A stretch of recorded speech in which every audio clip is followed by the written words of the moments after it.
AP వ్యాప్తంగా YCP నిరసనలు చేస్తోంది. పార్టీ కార్యకర్త సాల్మాన్ హత్యపై 10 మంది పార్టీ శ్రేణులు రాష్ట్ర వ్యాప్తంగా వైసీపీ శ్రేణుల ఆందోళనలు కొనసాగుతున్నాయి. అంబేద్కర్ విగ్రహాలకు వినతి పత్రాలు ఇస్తూ నిరసన వ్యక్తం చేస్తున్నారు. బాధ్యులపై కఠిన చర్యలు తీసుకోవాలని డిమాండ్ చేస్తున్నారు.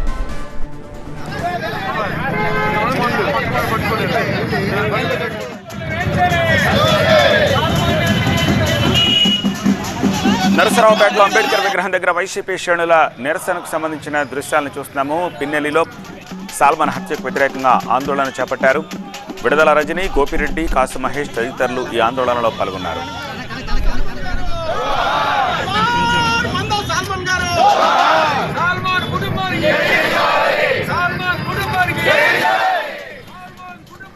సాల్మాన్ను చంపిన హంతకులను శిక్షించాలని డిమాండ్ చేస్తున్నారు వైసీపీ నేతలు. మాజీ ఎమ్మెల్యే మల్లాది విష్ణు ఆధ్వర్యంలో విజయవాడలో అంబేద్కర్ విగ్రహాల దగ్గర ఆందోళన నిర్వహించారు వైసీపీ శ్రేణులు.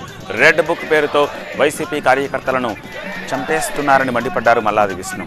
టీడీపీ ఎప్పుడు అధికారంలో ఉన్న షెడ్యూల్డ్ కులాలపై దాడులు జరుగుతూనే ఉంటాయన్నారు. సాల్మాన్ అంత్యక్రియలకు కూడా అడ్డంకులు సృష్టించారని, ఇప్పటికైనా రెడ్ బుక్ను లోకేష్ పక్కన పెట్టాలన్నారు మల్లాది విష్ణు. బాధితులపైనే రివర్స్ కేసులు పెడుతున్నారన్న మల్లాది విష్ణు సిఐ భాస్కర్ రావును సస్పెండ్ చేయాలని డిమాండ్ చేశారు.